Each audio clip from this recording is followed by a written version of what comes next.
High, তো আজকে তোমাদের সাথে আরও একটা রেসিপি নিয়ে চলে এসেছি, যেটা হচ্ছে চিলি বেবি কর্ন। তো কর্নগুলোকে ভালো করে ধুয়ে নিয়ে আমি কাট করে নিয়েছিলাম।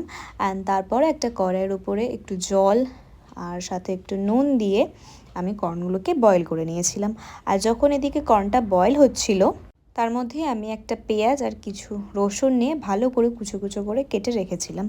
দেন যখন বয়েল হয়ে যায়, কর্নগুলো হালকা একটু ঠান্ডা হওয়ার পর একটা বাটিতে নিয়ে আমি কিছুটা পরিমাণে লঙ্কার গুঁড়ো, তারপরে আদা রসুন বাটা, ব্ল্যাক পেপার, সাথে হচ্ছে নুন আর 2 চামচ মতন কর্নফ্লাওয়ার দিয়ে চামচ দিয়ে ওটাকে মিক্স করি। তারপর মনে হলো যে না, আমি যেটাতে কমফোর্টেবল আমি সেটাই করবো। আমি জানি তোমরাও হাতেই বেশি কমফোর্টেবল।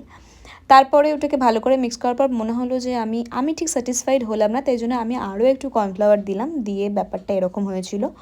তো তারপরে এদিকে কড়াইতে তেল দিয়ে যখন তেলটা একদম টকপকে করে ফুটছিল, তখন আমি কর্নগুলোকে একে একে দিয়ে দিই। দেওয়ার পর হালকা যখন লালচে লালচে হয়, কর্নগুলোকে তুলে রাখি। আর তারপরে একটা ব্লান্ডার হয়, যেটা হচ্ছে যে কড়াইটা এত পরিমাণে গরম ছিল যে আমি রসুনগুলো দেওয়া মাত্রই পুরো কালো হয়ে যায়। জানি দেখতে খুব খারাপ লাগছে, বাট কিচ্ছু করার নেই। তার উপরেই পেঁয়াজগুলো দিয়ে দিয়েছিলাম। দেওয়ার পর এদিকে একটা বাটিতে আমি টমেটো সস, শেজওয়ান সস আর হচ্ছে সোয়া সস, সাথে একটু লঙ্কার গুঁড়ো দিয়ে ভালো করে মিক্স করে নিয়েছিলাম। অ্যান্ড তারপরে কর্নফ্লাওয়ারটাকেও জলে গুলে রেখেছিলাম, সেটাও দিয়ে দিয়েছি। দিয়ে ভালো করে মিক্স করে যখন পেঁয়াজগুলো ফ্রাই হয়ে যায়, ওর ওপরে দিয়ে একটু নাড়িয়ে ছাড়িয়ে নিয়েছিলাম। তারপরে একটু কাঁচা লঙ্কা কেটে দিয়েছিলাম। দেন অনেকক্ষণ ধরে ওটাকে একটু কষিয়েছিলাম, কারণ সসের গন্ধটা তাহলে চলে যায় আর কি, অনেকক্ষণ ধরে ওটাকে নাড়ানো চাড়ানোর পরে।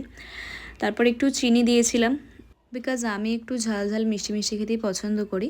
দেন যখন এরকম একটা টেক্সচার হয়, আমি কর্নগুলোকে দিয়ে দিই। তারপর ক্লিপ নিতে ভুলে গেছিলাম। তো খেতে বেশ সুন্দর হয়েছিল, দেখতেও এমন হয়েছিল। তোমরাও কিন্তু একবার ট্রাই করো।